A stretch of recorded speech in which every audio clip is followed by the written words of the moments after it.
Well, let's discuss this now with the Independent Development Trust, Phasha, Makgolane, and that's the organization that was the implementing agent for this particular contract.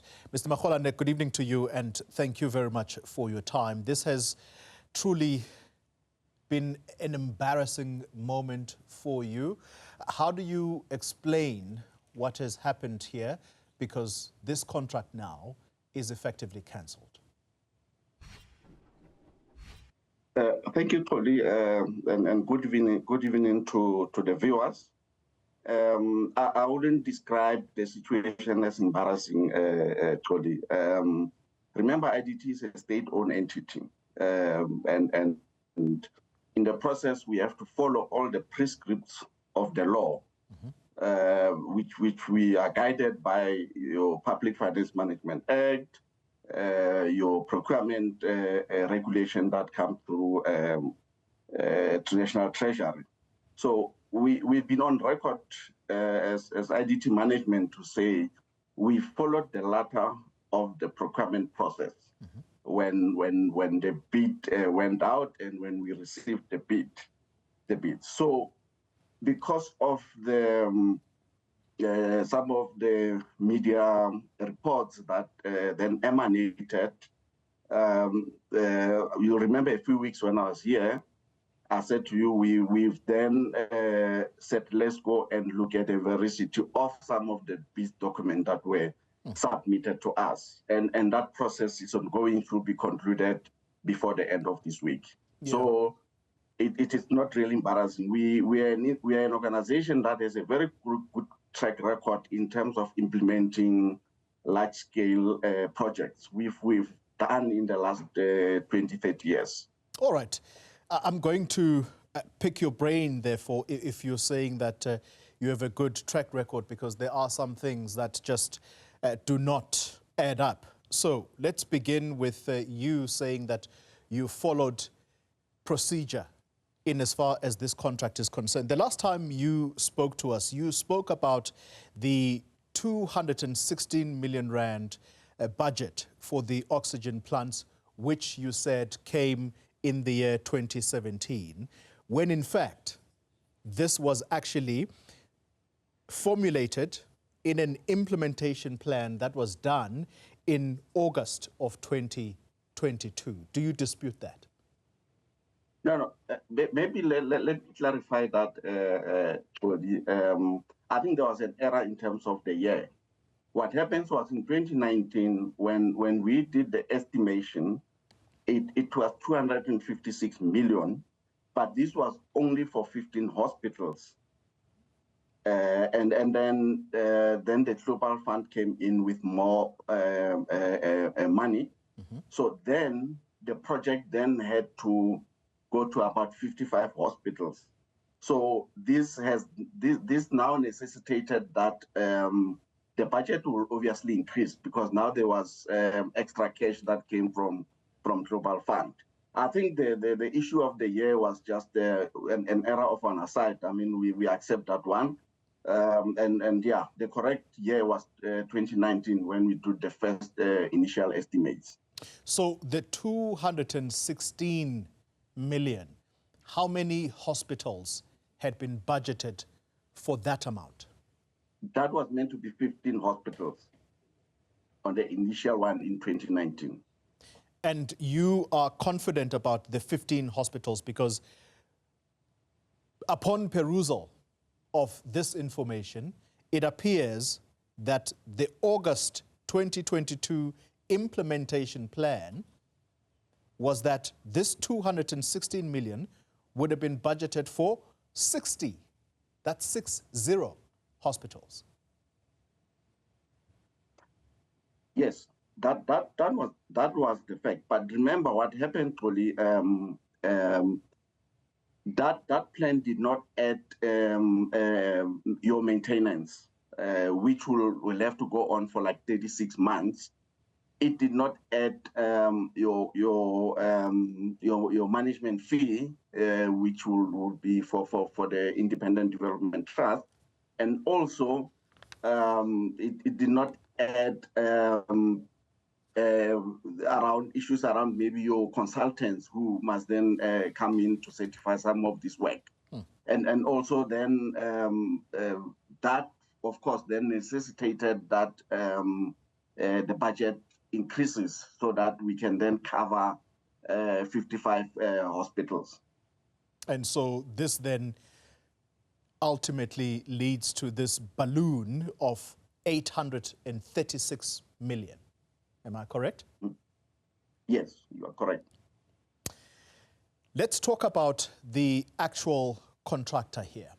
Was there a real contractor, or was it, as the Daily Maverick and Amapungane term it, a quote-unquote ghost contractor? Was this a scam?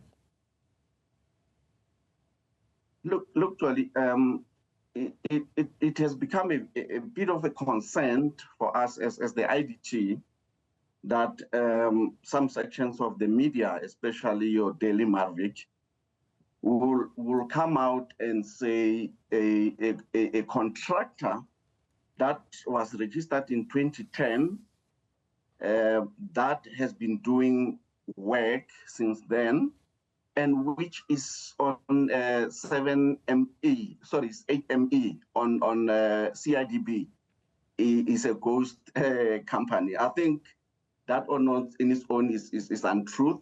I mean, we've got the central supplier database documents which indicates that they are in business. So I think it's a bit of disingenuous from Daily Maverick to come out and say it's a ghost company.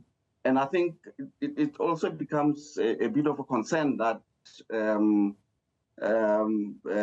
they were not able to come to us to verify some of the information. Yeah. Even though, of course, we've been answering some of their questions, we've given them the facts, they continue to call it a ghost company.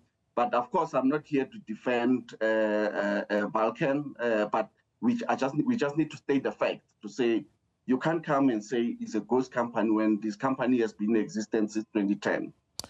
So let's deal with the facts then, Mr. Makgolane, because you've said that the IDT has operated above board in its yes. in conducting its affairs. Let me take you to February of this year. National Treasury launched a forensic probe into quote-unquote corruption, mismanagement at the IDT. This related to a contract. This was into a government social infrastructure development trust. These are yourselves. And it had to do essentially with the head office lease. And this was entered into irregularly with some politically connected company. As a result of this, that company is now taking you to court, claiming that 8 million rand in rent has not been paid.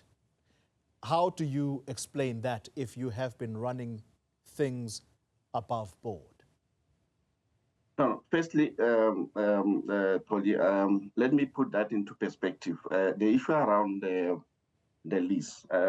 We currently occupying a building that is owned by the IDT. We're not renting there. Mm-hmm. So over time, I mean, the building has deteriorated in terms of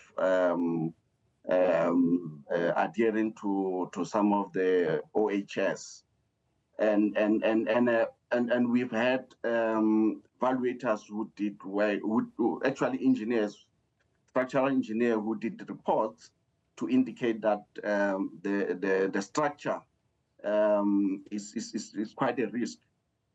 So there was a board decision to say if it is a risk to have employees in this organization, then it is imperative that we get a suitable accommodation for the colleagues that works in the national office, so that they can go and work.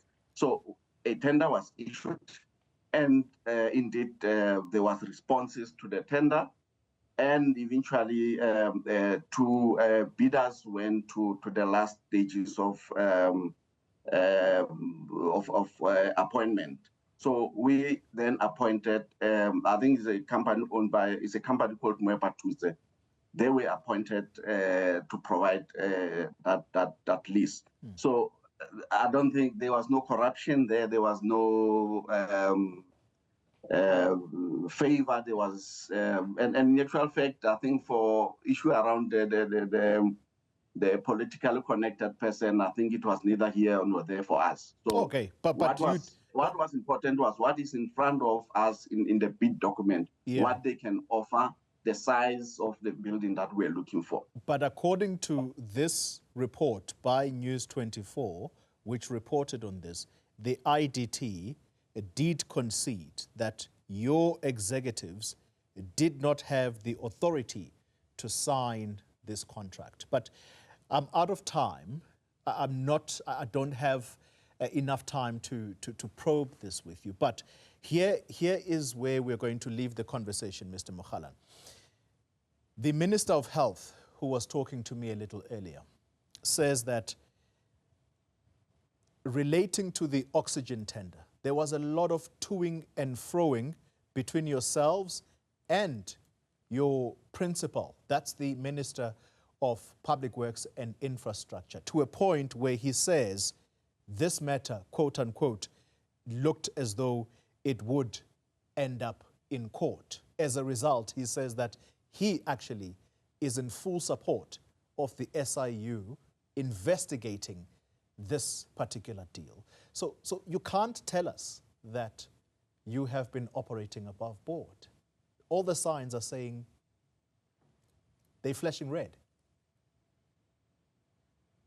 Okay, so let me come in there.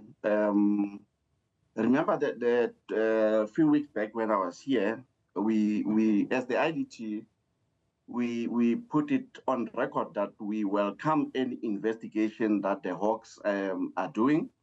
We've cooperated with the Hawks in terms of their investigation. We've provided them with any documents that they required so that they can continue with their investigation. And then I think that's what is happening. They are still doing the investigation. So I think as it is now, we are now will not know what the conclusion will be once the Hawks have concluded their investigation. And I think when it comes to the Minister of Public Works, of course he is the executive authority of the IDT. And as the executive authority, he has the right to ask for whatever information that requires. And as an entity led by a board and executive management, we have submitted all the information that the minister required. All right, but safe to say that your relations between the IDT and the minister, they are good relations.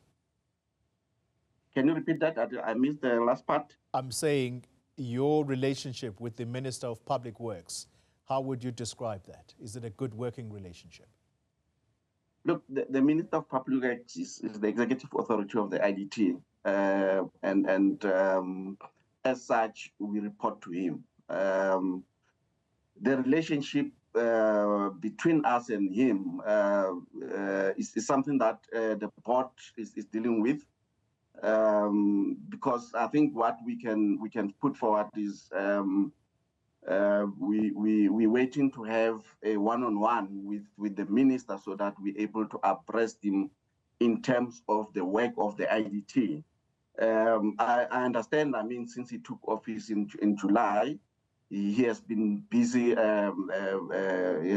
So he hasn't had time to meet with the IDT. Right. So we're still waiting for an opportune time where the organization will then be able to meet with the minister and take him through the work of the entity. Phasha Makgolane, thank you very much for your time. Speaks for the Independent Development Trust.